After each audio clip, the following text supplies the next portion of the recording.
was sore. Fuck me. I need to remember to not look in the viewfinder and look in the camera, because it's so distracting when people look in the fucking viewfinder and not into the lens. Hello, my name is Rosie. I feel awkward even just saying my name. It's very weird introducing myself to a camera. Nice to meet all of you who probably aren't watching because I've got no subscribers. I want to come on here and talk about Sherlock. Yeah, I know, so it's been 3 years since Sherlock Series 4 aired. It's been a long time, but you know, there's still a few of us who are still yearning for a Series 5. We're probably out of our minds because, let's face it, the cast are really busy. It's not going to happen anytime soon. If it will, probably be quite a few years before we get another Sherlock. I would say maybe 2 or 3.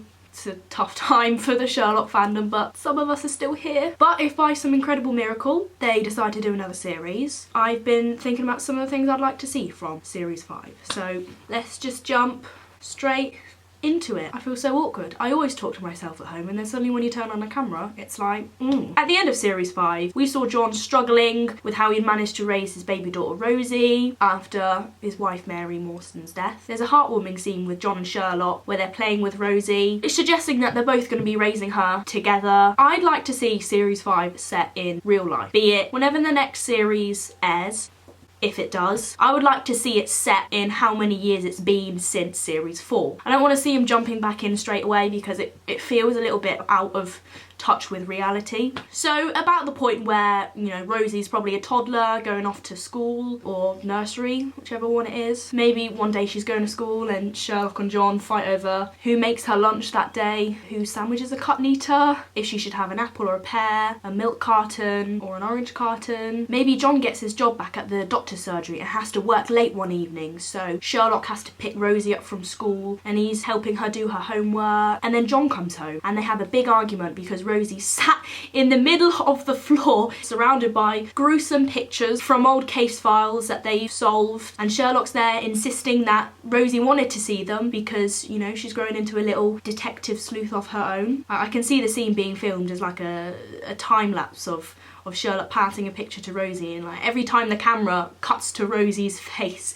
she looks like just a little bit more horrified at every picture that Sherlock gives her. I would also like to see John's sister, Harry Watson. I think we've only heard her mentioned a few times in Series 1 and Series 3 when she failed to show up to John and Mary's wedding, but instead sent them like a congratulations like note or like postcard thing. Just a note that Sherlock read in his speech at the wedding. It would be an interesting storyline to watch, as John and his sister have been estranged for quite a long time before, you know, the Sherlock TV series started. In Series 1 they'd already been estranged, and then seeing Harry like show up because Sherlock secretly contacted her for support for John when Mary died, seeing her play more of a part in John and Rosie's life and like beginning to patch up their differences. We could see her struggling with her sobriety because I think she was an alcoholic. I think that was mentioned. She's decided to pack up the drinking to play more of a part in Rosie's life. You know, giving a nice little like family feel to this now, since this is where, you know, this is where the series is moving forward. John and Sherlock are now a little family, and seeing some support, you know, bringing another character in that we've heard of before. Continuing on with the subject of personal lives for John and Sherlock, we've seen John lose his significant other, and I think it's time to see Sherlock gain one. Yeah, alright, I know this is going to be really unpopular opinion because he's the independent lone wolf who, you know, he doesn't need a fucking woman. He hates women. Ugh, women are gross. He's been labelled as, you know, the virgin by his brother. And fairly enough, a lot of his fans have been opposed to giving him a love interest. He's had some dips in the pool of love, you know, with Irene Adler, Molly Hooper, granted that was just one-sided on her part, and poor Janine. Now we saw Molly move on from Sherlock to lookalike Sherlock. Janine sold her story about her relationship with Sherlock to the press and got, you know, made a pretty buck. So their storylines as Sherlock's love interest, like, they did come to a satisfying conclusion. Although, if I remember correctly, I think Molly and her Sherlock lookalike boyfriend did break up in Series 4. I don't think that her character's ever going to be allowed to move past her feelings for Sherlock, but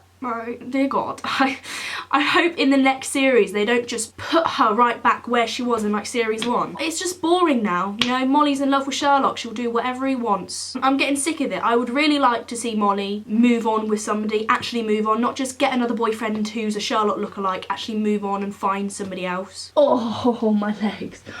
Oh, I'm just sat on the floor here and my legs are absolutely killing me. So really, truly, the only open-ended romance we can see Sherlock striking up again is that with Irene Adler. A lot of people didn't like her just based on the fact that she was a romantic interest for Sherlock and the only love interest that he showed any sign of reciprocating feelings for. I would really like to see her come back. Not as a definite love interest where her and Sherlock get like, oh, married and have children and wishy-washy stuff. Like, that's not the show.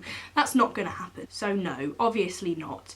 But we get to see another side of Sherlock in that episode because of her. For all you mad Sherlock fans, granted, she was only ever in one of the original Sherlock stories by Sir Arthur Conan Doyle, also called A Scandal in Belgravia. That's why she hasn't been back on the TV show. She was a great character. I can't feel my legs. I feel like fucking Charles Xavier. I can't feel my legs. As the TV show has progressed, myself and a few other avid fans have noticed that as the show has gone on, the actual structure of the series has changed slightly. And a lot of people may not have noticed because it is a very, you know, slight thing that you do have to pay attention to. Even I didn't notice until I saw people pointing it out on the internet. But actually, when you take a deeper look, you can see why a growing number of fans have been disappointed by Series 4, myself included, especially when comparing it to the first series. This is what happens with TV shows. Over the years, and with every new series, the format and structure of the show can change as the show and the character storylines progress so that the show doesn't feel like it's getting stale and repetitive. Now, this works in a lot of shows, but I've also found the same thing with Doctor Who. I won't go into this too much because this isn't a Doctor Who video and that's an entire other video in itself. But I'm bringing it up because who's also been the head writer on both of these shows? Stephen Moffat. And when Stephen Moffat took over as head writer of Doctor Who, what happened? It turned to shit. Yeah, this is a personal opinion of mine. This is a very personal opinion of mine.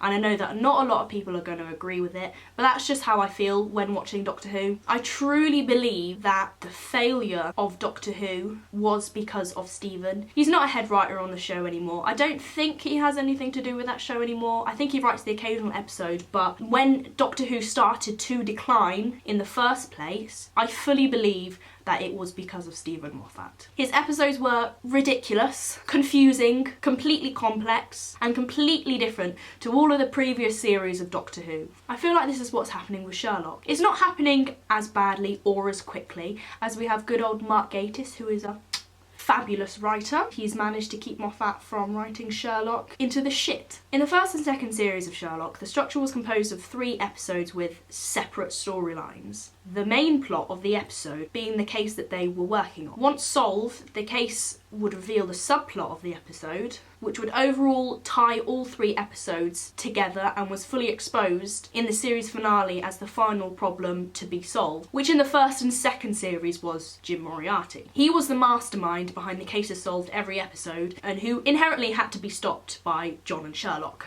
We had no idea who Jim Moriarty was, and with every case solved, we slowly peeled back the layers, and every time we did, we got the name Jim Moriarty. And every episode we learned just a fraction about this mysterious villain. In the case of A Study in Pink, who was behind that? A terminally ill taxi driver who was poisoning his customers. And who was behind that?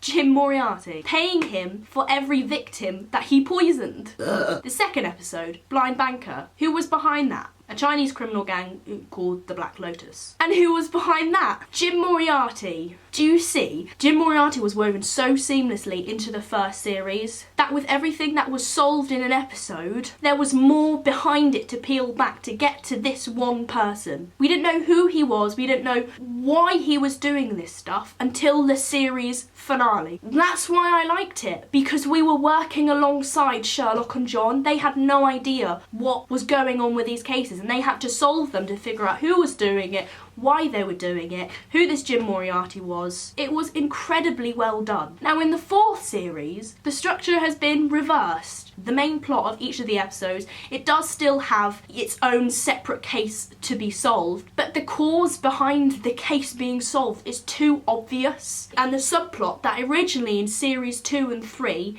that we didn't know and was revealed at the end, we now have known all along. And the cases simply feel like obstacles obstacles to get to a cause that we already basically know because the characters have been hinting at it. Oh, it's their fucking sister. It was hinted at the end of series 3 that everything was to do with their sister. They were hunting their sister. Sherlock and Mycroft's sister is bad, so let's solve these cases to stop her instead of let's solve these cases to find out who done it. It's not as bad a change as Doctor Who, granted, because Doctor Who has done a complete 180 and is now just a confusing fucking mess. But Sherlock, I fear, is going that way. So I do want to see series 5, I do. You know, I could sit here all day and talk about what I want to see in series 5, but I think for now those are my main points that I would like to see. And if it ever comes back, maybe in 2 or 3 years, or in 10 years, whenever, because I don't think it's over. Series 4 felt like it was over, but there's so much more they can do with Sherlock. So yeah, those are my main points that I would like to see from series 5. I feel like a lot of them are quite achievable. It's not any of this ridiculous like, oh,